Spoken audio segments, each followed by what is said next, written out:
Il est plus que vraisemblable que la prédication de Jésus a été inaugurée par l'annonce du royaume qui nous est offert.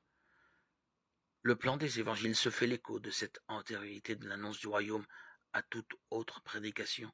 Matthieu l'évoque même de manière figurée dans l'évangile de l'enfance. Il ne s'agit en aucun cas d'un oubli de cette vallée de l'âme, pour se réfugier dans le rêve d'un monde futur où nous serait donné magiquement un bonheur irréel et désincarné.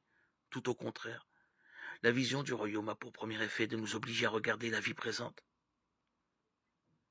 Le royaume se situe en continuité directe de cette vie. Il n'a pas de sens hors de cette continuité. En même temps, il y a discontinuité car il y a passage d'un ordre à un autre. Continuité, discontinuité, il ne faut oublier aucun de ces deux termes sous peine d'anthropomorphiser le royaume ou de le déshumaniser. L'Évangile nous propose de contempler d'abord le royaume, puis d'accommoder notre regard pour contempler le monde présent. À la lumière du royaume, il nous est possible d'en déceler les grandes lignes de force. Il prend son sens plénier, il prend son importance, loin de nous faire oublier ce monde. La vision du royaume lui donne sa vraie dimension, une dimension auparavant insoupçonnée.